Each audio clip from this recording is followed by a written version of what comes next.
Welcome in, wrong side of the pond. Yes. He is DJ Schweitzer. I am Jeremy Lance. We're in the same room. It's been months. Yeah, I mean, part of it was just laziness of like, do I want to drive up there? And should we actually be recording anything? Because has anything of note happened? And Right. at times there has been, and other times it feels so set in course at times this season, this thing that's a season of change, that it almost feels like predisposed for us to come and talk about it a little bit. You know what I mean? Like I feel like we've reached a point in the season where it's got this new world order that's kind of like phased in, and neither of us want to accept what that actually is. Certainly. Yeah. I don't know if most fans are really accepting.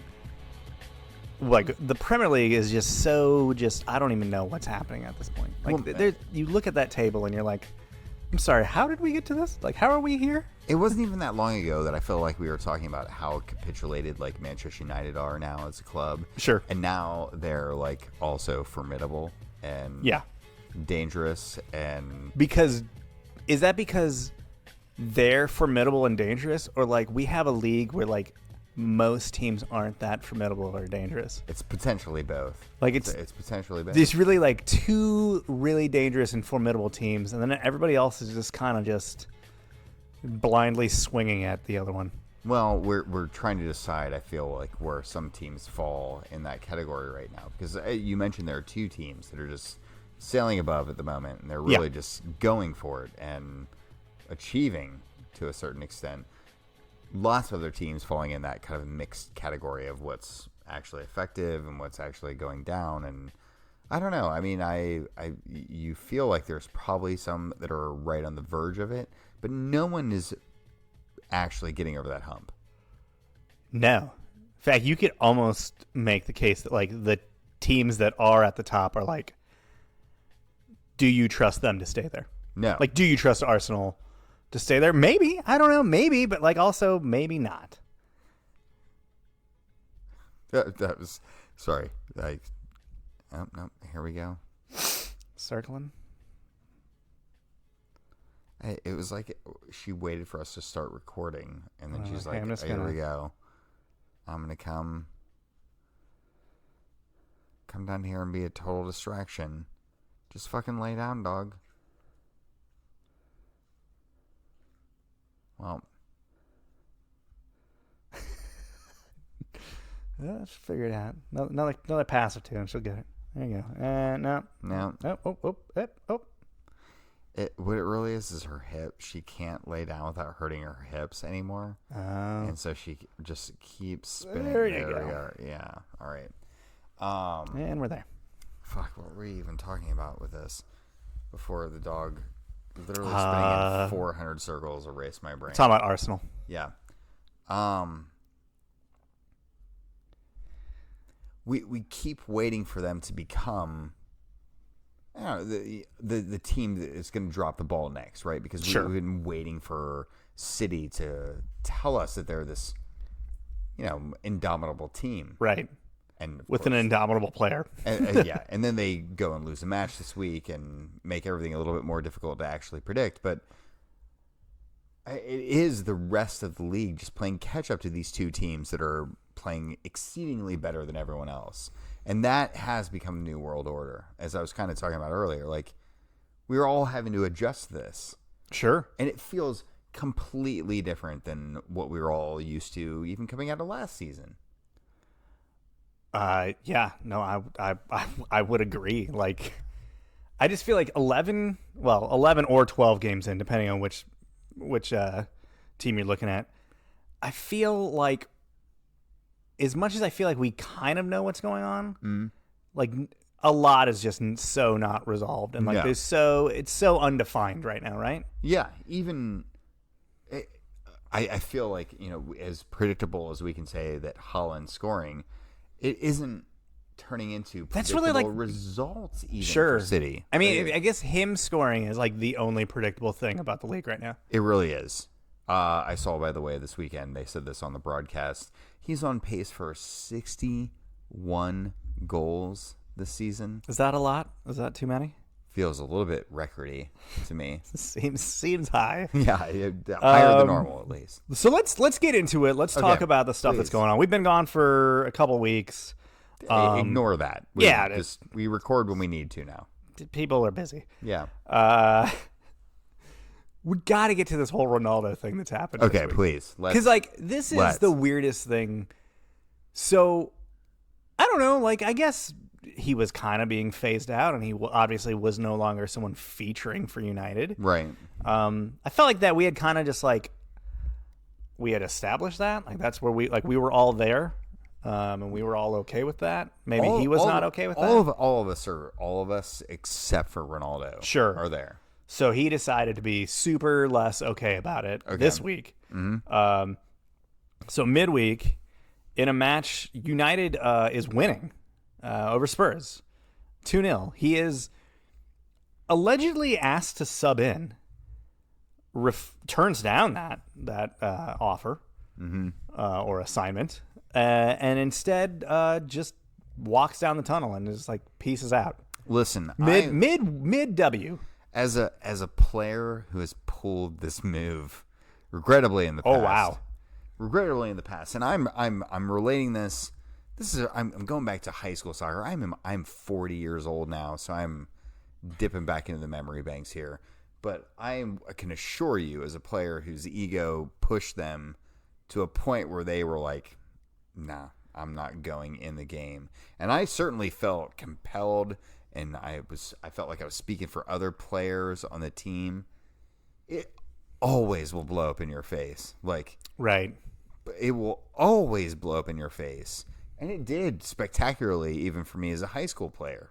And obviously I went on and played far beyond just the high school level, and that wasn't the end of my career.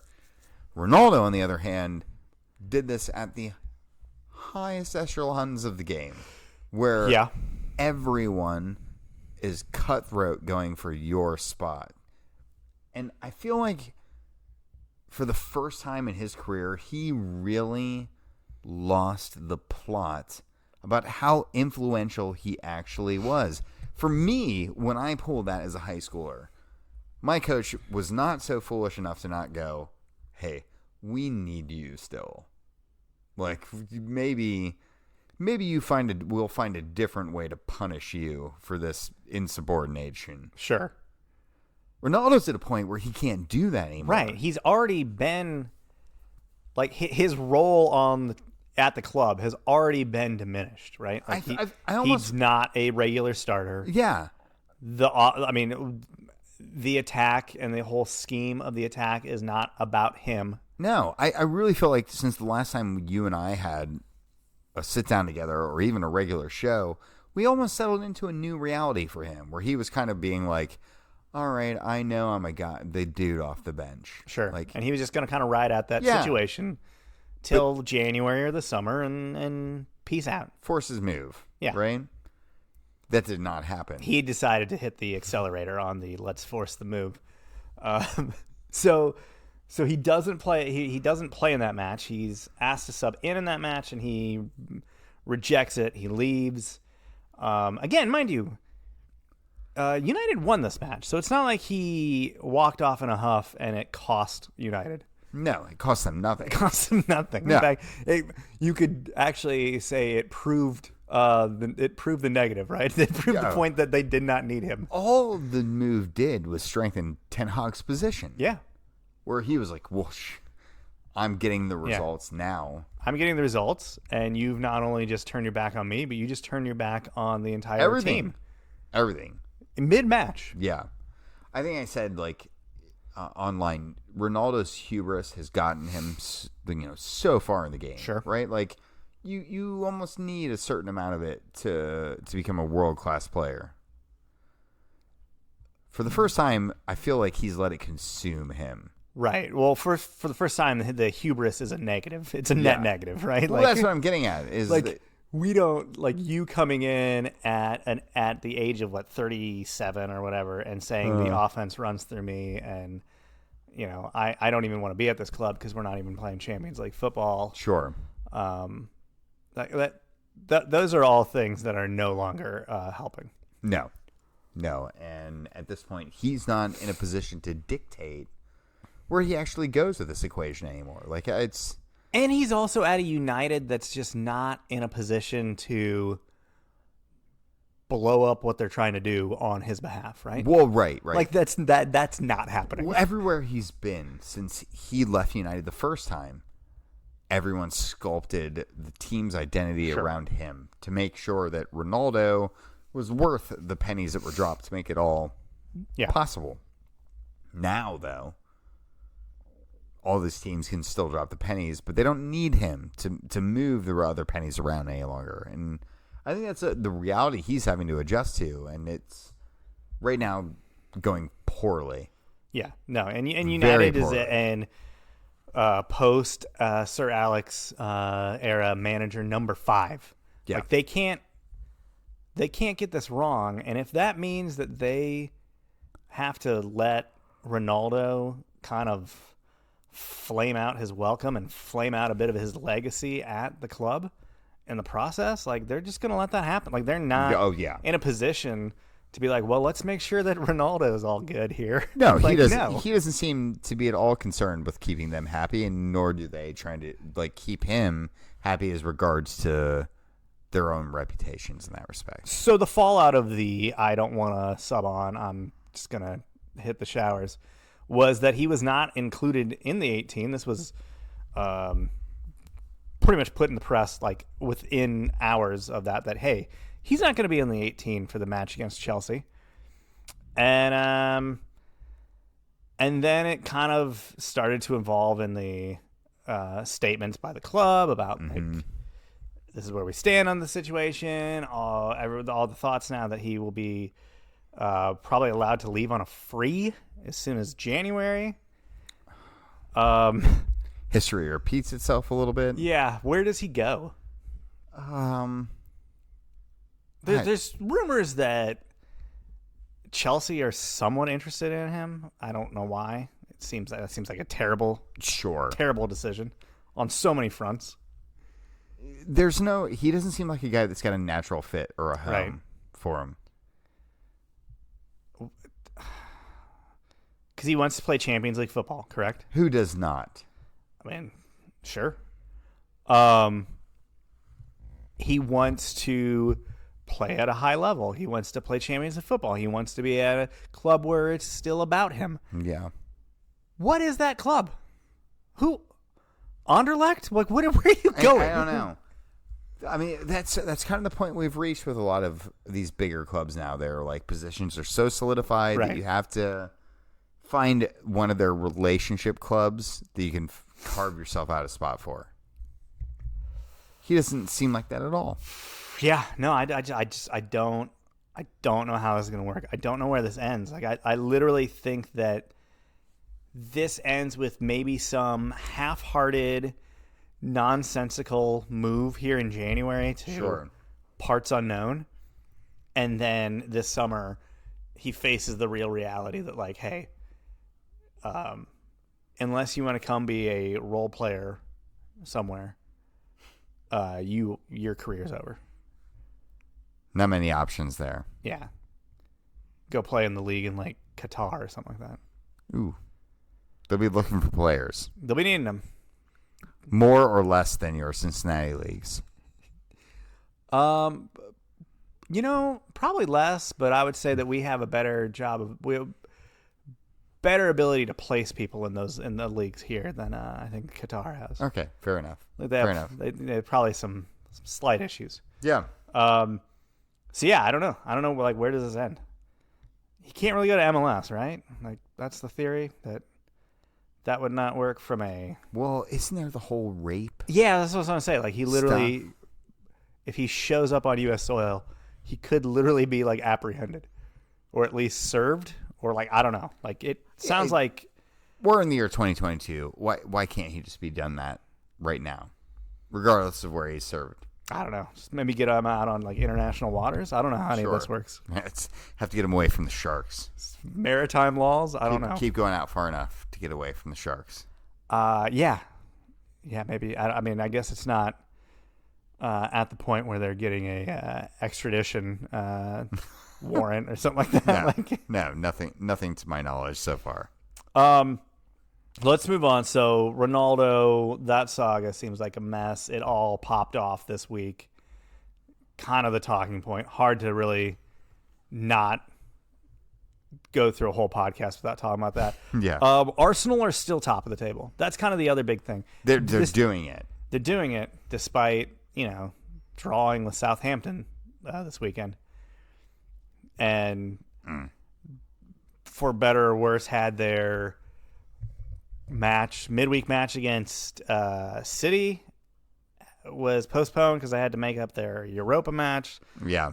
I don't know when that's getting played, but obviously like that is now like one of the like bellwether matches of the season, and we don't even know when it's happening. Oh, well, they're just the shifting sands of the season. Now we'll just find it. We'll just find a spot for it. It feels right? so on point though for the campaign though, like on the whole. Like right when you feel you're like, oh well, I'm gonna be gone for a whole weekend. You're like, no, you can't, because 2 of your jobs have cropped up and they're only your jobs. Yeah. Say soccer. Pretty much.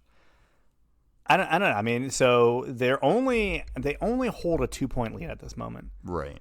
City has finally shown some cracks. They lost to Liverpool. Okay. In a match that was somewhat watchable. Yes. I did not enjoy it. I don't know. I'm still not really sure what Liverpool is at this point. What are we doing over here? They're just the most inconsistent side in the league. Like for stretches, this particular match looked as sharp as you can get. Yeah. So we're gonna beat City, and then now we're gonna follow that up with losing to Nottingham Forest for like the first time in like 100 years or something like that. Yes, it was pretty poor.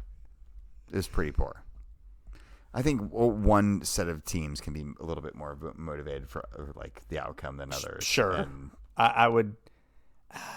Is this? And I think there is some roster issues with Liverpool. Some of the old guard probably needs to be moved out. Sure. Some new pieces need to either come in, and some of the new pieces that are in need to A, stay healthy, and B, rise to the occasion. Right. But within all of that, like, where is Klopp's? Where is the momentum from Klopp coming? Like, is that starting to falter? Which happens to most managerial reigns, right? Yeah, we talked about this on multiple occasions. The message goes sour. Like, yeah, the time frame. Like every manager has a set amount of time that they're effective, right? Or and can be impactful. Yeah, and like right. Their tactics, there's certain ways of doing things, and create what they need to create. We have talked before about what he did at his highest route. PSG is where a lot of people think of him. In the modern day age, but where he's really been the most influential has been, playing as this. Oh shit! I totally. What are you talking about right now? What's that? What are you talking about? I got off on like a tangent in my head, and then I thought you were talking about Klopp. Yeah, I was trying to, and then I lost that here for a second. And then you said PSG. Yeah, I did, and then I went, wait a minute. I was like, wait, is he talking about a player? Or is he talking about? We've been talking about this with Klopp for a while now, and he's been this manager that has in previous jobs gone down this route before, where he has a limited like time frame where he's effective at the club. Yeah, and we've talked about this multiple times. Is he cracking into this with Liverpool? Well, because it's like when he was at Dortmund, there was a while at Dortmund where you thought this was always going to work, right? Yeah, and it did feel that way for the longest time until it like definitely started to not. Yes. This season has that feel, right? A little bit, right? Like a little bit, and that's how his tenure here has been. Like it's been so effective for so long at Liverpool. You're like, well, why would this stop? Yeah, but it always does. Like always, eventually, the message gets stale. Yep. The tactics, the motivation, the the favored players, the combination, the chemistry, like it all just starts to not work. Nothing lasts forever, right? Yeah, it's you get sick of playing with the same guys. You feel like you're frustrated with dealing with the same problems out of the same people. Well, and then you start bringing in those new pieces, and when those new pieces don't hit the same way that the piece they're replacing did hit, sure, you start missing beats, right? It can be tough, right? It can be tough to break out of a slump. We can't determine right now is whether this is just a slump that they have failed to figure out like the full dynamics of, sure, or whether this is Klopp capitulating to him, pushing the reins too far, to asking too much of these guys. That's where we are right now. We're waiting to find out if this is a temporary thing or if this is the same damn thing we've seen out of him, the last 2 or 3 times he's had a big job. And so far, where would he go after this, right? Like, where would he even go?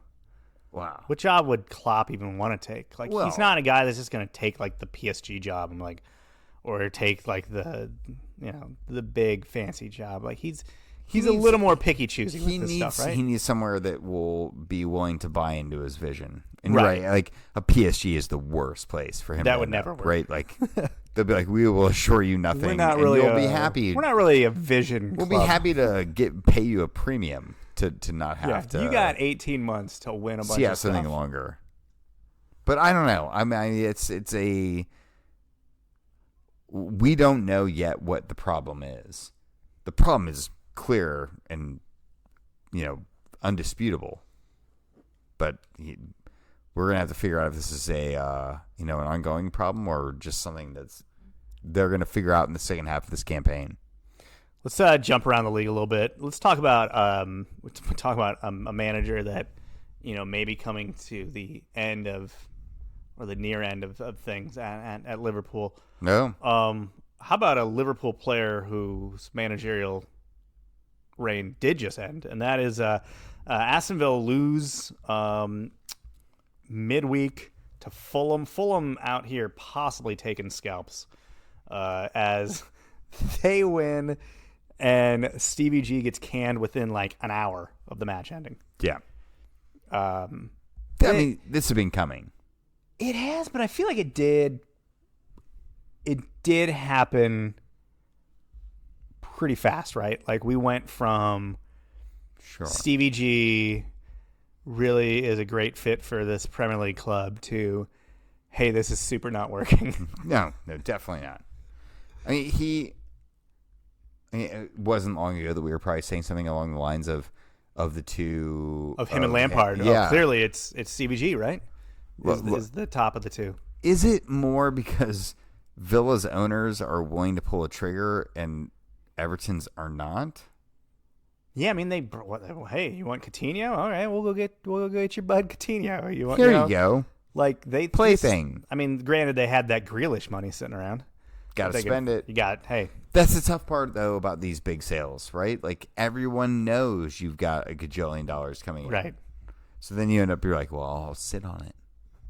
I'll do magical things with this money here when none of these managers have to put their arm around me or something along that. I don't know. Where does the CBG career go from here? Does he, some of these relegation battling Premier League sides, would that be a spot for him? Or is he going to have to take a step back and go down into the Championship? Is he...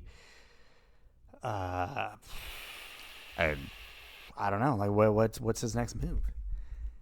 Does he go abroad again? I didn't predict him to go abroad before, and it was barely abroad. Yeah. It's barely Scotland. Abroad. Yeah, I could see him taking. Listen, he's Steven Gerrard. He'll get a job somewhere else. Like I'm confident of that. How prestigious will that job be? Well, he seemed to have missed out on the most prestigious one he's been given so far. So I don't know. Yeah, I don't know, but if I can pop my popcorn now, I probably will. Houston Dynamo make a move yet? Have they hired anyone? No, maybe. Maybe Owen Coyle 2.0. I was just getting ready to say, replace Owen Coyle. Why not? Like, just make it happen. So Fulham get one guy to lose his job, and then today they ratcheted up the heat on the Americans gig. Sure. Jesse Marsh's Leeds lose to Fulham. That's their 4th loss in a row.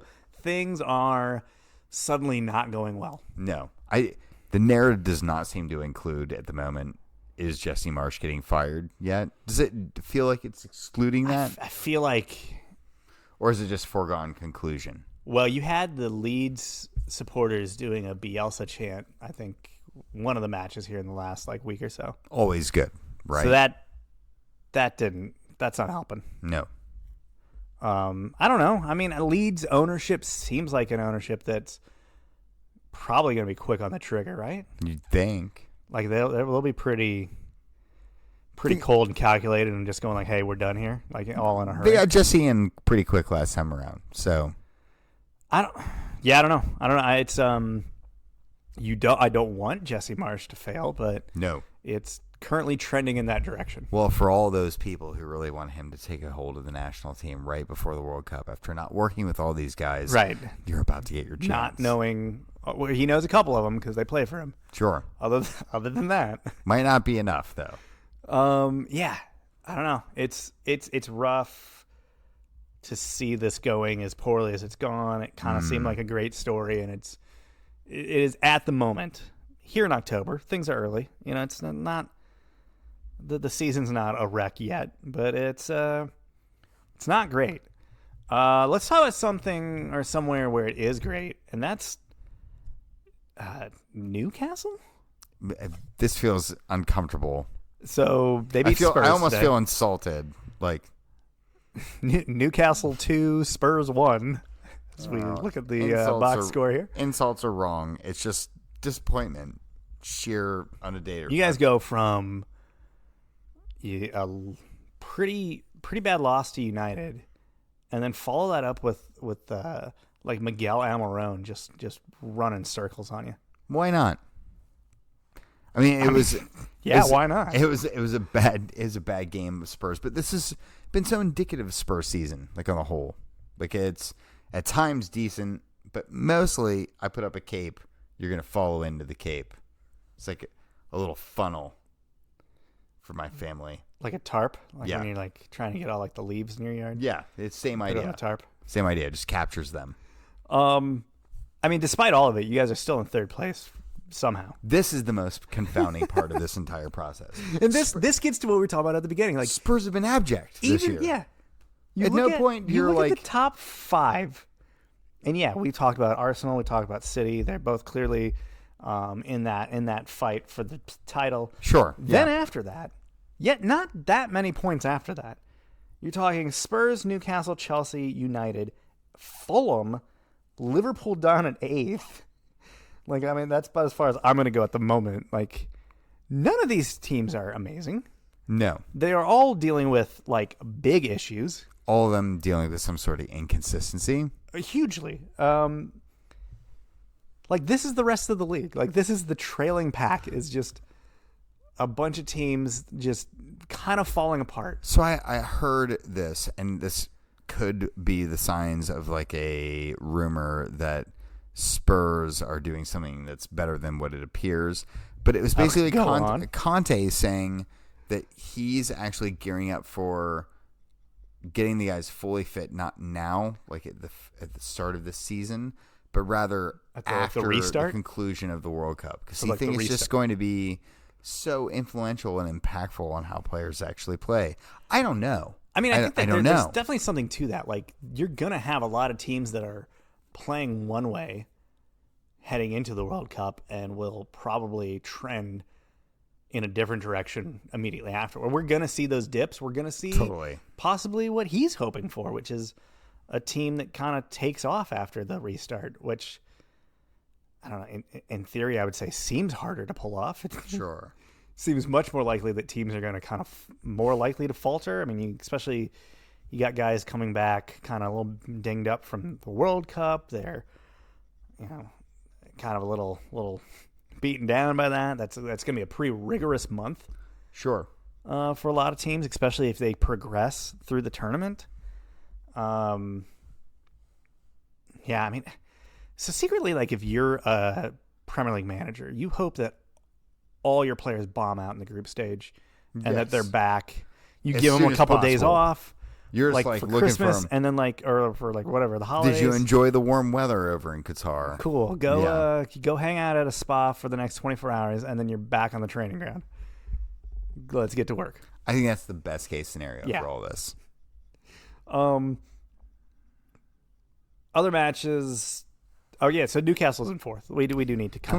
We can just Newcastle is in. We don't fourth need to get into why they're in fourth place and why they beat Spurs to make that happen, and how poor Tottenham were in general to allow them into that spot itself. Yeah, that's something. Fifth place is Chelsea. We staying consistently in the same spot. Consistently average. A couple draws this week. 0-0 with Brentford, which is impressive. And then had the win. Had that win today at the Bridge over United. And then in the 90-something minute, Casemiro put a ball just barely over the line. And it counted. Oh, dude. Counted all the same. That was one of those millimeter ones. It literally was. I mean, thank God we have VAR to get it cleared. It was funny. Up. They waited till the broadcast waited till the end of the match to show the little Hawkeye thing. They did wait. I was like, why are we not getting this? And then at final whistle goes, and then they're like, yeah, here it is. And you're like, yeah, sure enough, it's over the line by I don't know, a millimeter. Yeah, I was gonna say the depth of 2 credit cards. Thanks. Sweet. So they get the draw. That's actually the 4th draw in a row, by the way, for that matchup. Interesting. Yeah. And all of them just 2 teams not in it. Not in it to win it. Well, both teams are just trying to survive. Yeah. Generally, they're both hitting each other right when they're just trying to just tread water. I don't know. Was there any other Premier League matches or anything you wanted to hit on? I'm mostly just trying to ignore Spurs, if I can help it. Okay. How is that going? Awful. All right. Yeah.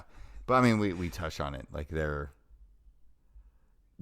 having their best start in 58 years and being terrible at the same time. Yeah. So, it's exactly what you want at the start of the campaign. You're both flourishing and drowning all at once. For somebody who's trying to avoid it, I'm talking about it way more than I would like to. Let's go stateside. Okay, let's do that. MLS playoffs. They're here. They're halfway over at this point. FC Cincinnati, since we last spoke, squeezed their way in all the way up to 5th place in the playoffs. Did fantastically in the first round. Yeah, I missed that match. I was flying to Vegas during that. An excellent win. I was on getting on the plane and watching FOTMob, and it goes, it ticks over and says, hey, it's 1-0 Red Bulls. And then that was the moment they're like, hey, you got to put it on airplane mode. It says TBD for which player. Yeah, who scored at TBD. Yeah. And so I just, from Denver to Vegas, I was just like, I guess we probably lost then. Yeah. And then I land and I turn my phone on. I'm like, hey, we won. All right. But FCC squeezed their way in, get a first round matchup. Favorable. You say squeezed. They murdered DC United. Yeah, they really did. DC United youth team. Yeah, but it was one of those situations where if the results had gone a particular way, they could have found themselves on the outside looking in. They did what was necessary to get into the playoffs. It was a very narrow margin as to what they could have done. More narrow than it should have been. Especially given what they had done. But they get into the playoffs and then do very admirable first round appearance. Yeah. And they get to the second round and they did well there too. Yeah. And you go up against the best goalkeeper in the league by a good clip. Sure. Andre Blake playing on a level that the rest of the league, as far as goalkeepers go, not exactly playing on. Right. There's a bit of a dip. You got him, and then it's a bit of a step down until you get to the rest of them. Yes, of course. And he was lights out. He had a couple of key stops that otherwise any other day, any other keeper would have been goals for FC Cincinnati. They played it. They played the Union well all season. There was a third match against them. They played them tight, played them well. Two teams that just knew each other too well. But at the end of the day, it was the Union going on. They will face everyone's favorite team, NYC SC or FC? I don't even care. FC, yeah. Sure. The team that is stadiumless in the Bronx. Yeah, I was going to say the F stands for... failed stadium. Yeah. Yeah. Yeah, failed land agreement. Supposedly they have one in the works. Sure. I've I've heard that for... It's been the placeholder for years. Yeah. I'm sure the tales of them having a stadium are older than some of my children. Yes. So they beat Inter Miami, send Higuain into retirement, exactly where he thought he was going to go to retirement, which was at a Mets game. Okay. It's weird. It's just like Drogba going, you know where my career is going to end? Louisville, Kentucky. That's going to where I'm going to play my last professional match. It's where I need it. Like, that's still one of the weirdest things I've ever attended in my life, by the way. But go on. They get past them. They go to Montreal, a Montreal side that has looked so good all season, and they shredded them to pieces. Yeah. Why not? Get the I think it was 3-1 win ultimately. Yeah. So they're through. So that's what you got. Union hosting NYCFC. I don't know where. I feel like my rooting interests are with the Union. I don't want to see a repeat of NYCFC. Here's what I'm at with NYCFC, and I feel like we do this every year when they make it deep into the playoffs and they have a high rank. I'm now at the point where I'm like, masochist. I'd like to see a final on a baseball. Bring me pitch. the chaos. Yeah, like give me all of it. Give me first base. Like bring out the cheerleaders again. I don't care. Anything. Just make it happen. Do it. It feels very different than like today's MLS, if nothing else. Sure. Let's go back to MLS 1.0. That seems like a better idea.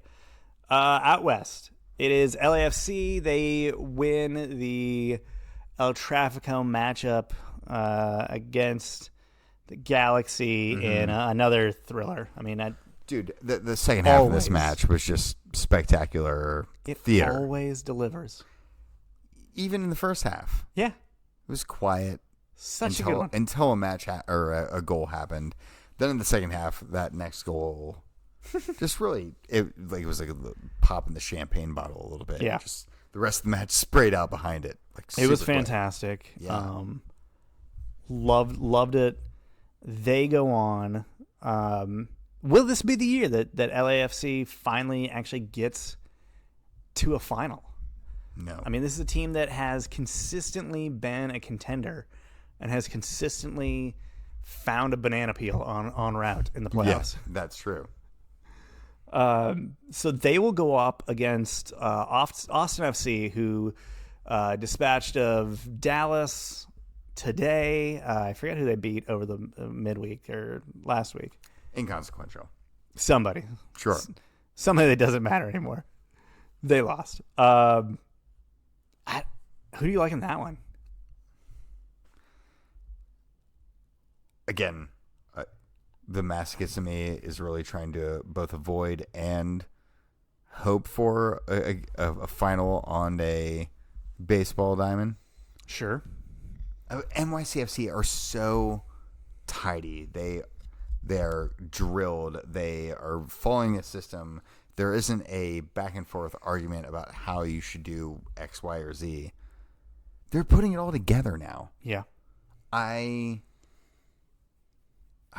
There was a lot of thought that, like, Ronnie Diley leaves like early in the season. That's enough and time like, to hey, do is that. this going to fall apart? It hasn't, but they had someone right to go in the pipeline, as they usually do. Mm-hmm. And he did that.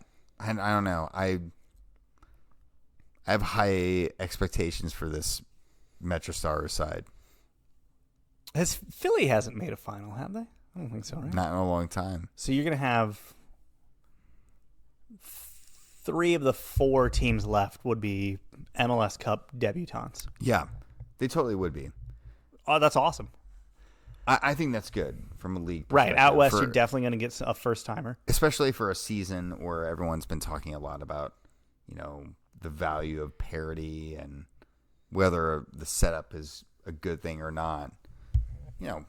All these newcomers getting a shot definitely has to be a good thing for the league overall. Yeah, it'll be interesting. Definitely considering out west who you're going to get, what they bring. LAFC, obviously, MLS front office wants Philly versus LAFC. They want the two best teams, two teams that were right next to each other in supporter shield standings, right? To make the final. Two big markets, two big clubs. It would make for a great final. I mean, if there's anything like MLS wants more, it's that. Right. They want these two teams, huge markets, huge teams. They're new branded babies in each of these markets. Final would then be at LAFC? Oh, yeah. Yeah. I mean, that's how it would fall, right? Because they are the Supporter Shield winners. Yeah. So it would check all the boxes and not leave MLS exposed to, the team with the baseball diamond. Playing at a baseball diamond, or... They're desperately wanting the approval of the media audience, and I think it'll be smoother sailing without... It's just a bad look, right? Yeah. It's just a bad... this is not... you talk about how NYCFC is a great club, how they played so well, tidy, they do a good job. But aesthetically, a team that is still playing in a baseball diamond is a blight on this league. We're in 2022. We've been talking. What year did these teams come into the league? It was them and Orlando that came in all on their own. Yeah, at the time, Orlando was talking big game about building their own stadium. They did it. They had their hiccups. They had to move a church. They had to do all sorts of stuff, right? But they made it happen. The deal was you put another team in New York. They're going to put it in New York. They're going to be in the city. They're going to be in the city. They've been playing games at Citi Field. They've been playing games at which is in Red Bull Arena, Flushing's, right? Yeah. Well, technically, Flushing Meadows is in Queens. It's part of the boroughs. Sure. You can do all this. But the point is they've been far and not even close. Right. They've had to use Red Bull Arena several times for key matches. They're not answering the call to. Didn't they have to play a Champions League or Leagues Cup or some wacko thing this year? Had to play it at LAFC? Yes. So there's full circle. Their home field. Yeah, no kidding. But that's at the point we are in this evolution. They're having to redefine themselves again and adjust for this, and it's bad for the team. You even want that consistency. It's a bad look for the league. It's horrible. MLS is once again, for the second year in a row, shaking about the prospects of a league final, their biggest marquee event, being held on a baseball diamond. Ugh. They probably won't have what was the female commentator that did the Louisville match for the final, and so had the hot mic and just burned her for just ripping torching the field. Yeah. The guy, spot the lie. Was she wrong? Yeah, where is it wrong? Nowhere at all. Winners and wankers? I think that's the point of the show we're at.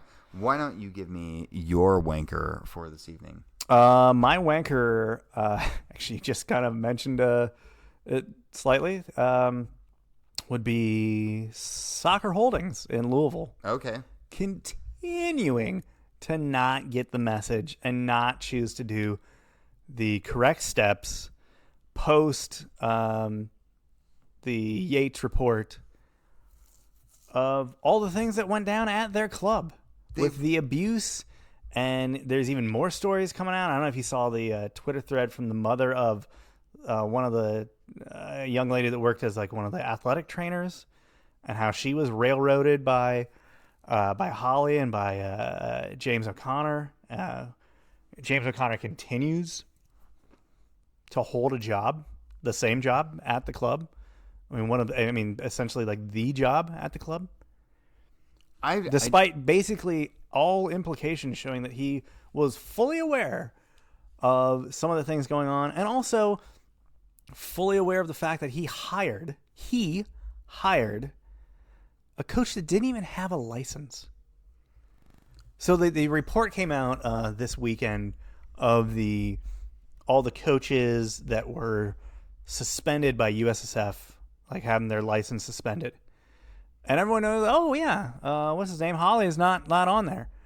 Well, he's not on there because they chose not to. Because he's not a licensed ref within their organization. Yeah. Or a licensed coach. They couldn't suspend it because now you actually have to have a license to get suspended. Being a little bit of a purist here, I think licensures are a little bit of a BS kind of thing, right? Like, but it did show like the haphazardness of this hiring, right? 100%. So you're going to, for a professional job, hire a guy without a license who may or may not have a bunch of other red flags going on.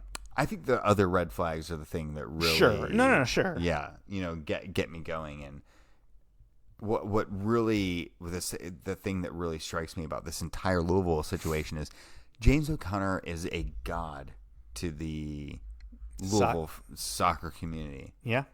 He took them to the promised land as far as, their ability to win and get a stadium built and all that kind of fun stuff. They're now flipped on their head with him. That's how I know it's real. That's how I know it's not some blighty, accidental bullshit. Like, JOC is a dude who's earned this ire right now after working so hard to build up the reputation that he had. And they've had no qualms with just letting him know, here's where you actually stand. But he is, at this moment, within Soccer Holdings, still allowed to keep the same positions. And has been the one putting out statements like, oh yeah, we're going to change everything. It's like, but you're still there. Yeah. Yeah. And they've put out another series of statements this week, and it's just still the same thing of like, yeah, we're going to change everything except for the people that are still here. Yeah, like everyone still reports to James O'Connor. Right. Like, go. You fix nothing then. My wanker this week? Is that where we're at? Yeah. This isn't, I feel a little bit, feels petty.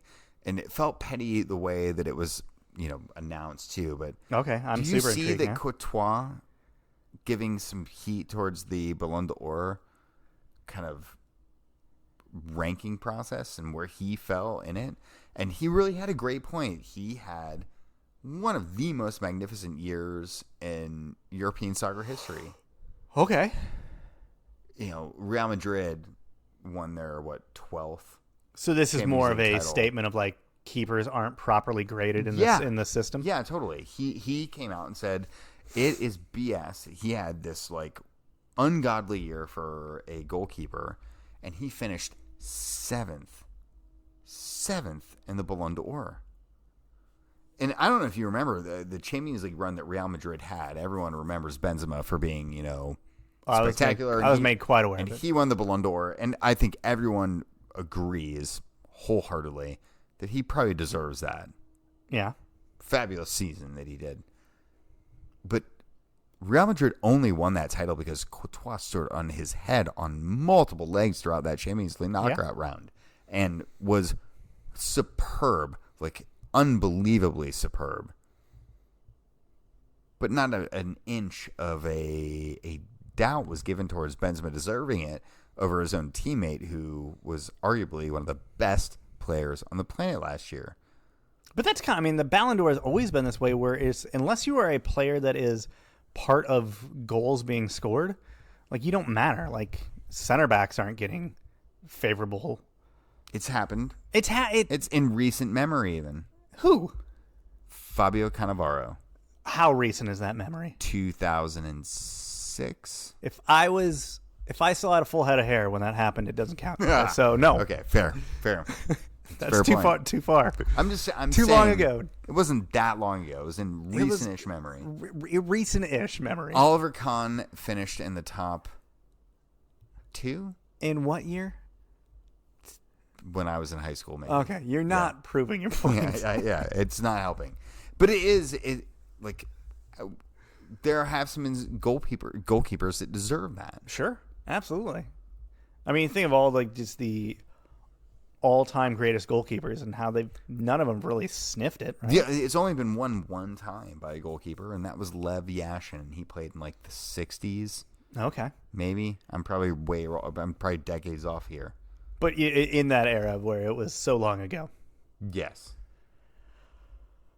I mean, Courtois got a point. I don't like to concede that. That's not really my thing, to concede that he has a point or to give him credit for ditching you. Literally anything. Leaving you high and dry. He knows what he did. Yeah. All right. Go ask Kevin De Bruyne his thoughts on the matter. I bet he doesn't want to. I mean, he's a kind enough guy that he won't. Yeah. Give me your winner this week to make you feel a little bit better. My winner is my other hometown, the great city of Milwaukee. I figured finally, this was going to be yours. Finally, I knew it. It is one of the more perplexing things when you look at just the American soccer landscape and just how it has just roared to life, especially in the past decade, of just all of the USL and MLS clubs that have just been birthed out of nothing and have gone on to be super successful in these markets that make so much sense. And Milwaukee has always struck me as a market that would be absolutely fantastic for the pro game and for proper soccer and a proper club for the city to get around. And finally, one has been announced. USL championship side will start in 2025 with a 8,000 seat soccer specific stadium right there in like the really cool heart, like trendy heart of downtown Milwaukee. All right. Right near the waterfront. It's going to be amazing. This city has needed it and has deserved it for decades. Granted, I don't want to take anything away from some of the semi-professional organizations in Milwaukee, like the some of the clubs that have been like literally the Croatian team that has been around for like I think literally almost 100 years. Yeah. So I mean, credit to them. They've paved the way. Obviously, they've wanted to do more. The means weren't there. Finally, someone is stepping up and putting in a second-tier team. I think it's going to be great. I think it's going to be a real win for the league. Oh, I mean, I think Milwaukee has been one of those towns that just seems ripe for it. Makes sense. Like it's a super German, European vibe in town. It is a vibe. There's a vibe in Milwaukee that just seems like ready for that inclusiveness. It's almost confusing that there isn't like like an MLS team that's been around since like day one there. I blame Peter Wilt. It's been hitting all the wrong towns. I mean, I don't know. I mean, Unlike Michigan. Yeah, and yet there he goes home to Whitefish Bay and he ain't got no team there. So now he does. Yeah. I don't know how involved he was. I know he's kind of just got his hands on a little bit of just literally everything these days. So it's kind of hard to even track him. Yeah. But yeah, just really super happy for the city of Milwaukee. Well, that's the good earth. Pretty a positive one. Yeah, they deserve it. My winner this week, I'm giving it to Eric Ten Hag. He's been in one of the most difficult situations. Sure. In recent memory, especially the way it started, right? Yeah. Thrust into it, dealt right away with Ronaldo drama, and has turned them around despite all that drama, and has faced it again, and has just really stood by his principles. And I think we've seen some really big managers compromise themselves to bend around Ronaldo's will over the years. And man, this is a guy that feels like he doesn't need to. And whether it's right or whether it's wrong, facing down one of the best players of all time and telling him to piss off and do what you ask him to do, or he won't get any playing time, is no easy task. And he's done that and mostly had good results out of it. So I'm not very often one to praise a United move here, but it feels like the right thing to do. Yeah, it's good. I mean, especially, he's dealing with that battle right away, and then right at the gate, they crapped the bed twice. Yeah. Their first 2 matches were a disaster. And he did that with Ronaldo in the side, too. Yeah. They, fortuitously chose to do that. Now Ronaldo's being left out. He doesn't have that luxury because they are performing in these times where he's being left out of the equation. It's kind of, it is a manager versus player moment where the manager has won and can literally just go, hey, scoreboard. Yeah. Go. When you don't play, we do well. We do better. So that brings us to the end of this week's show. Talking just under an hour. Thanks as always for tuning in. Hopefully we'll make this 70 more regularly. Yeah, we'll try. Yeah. So we'll see if we can make it work. But as always, if you want to get a hold of Jeremy, Jeremy's at Jeremy Lance on Twitter. I'm at Wrong Side of Pond. Until next time. Later. Enjoy yourself.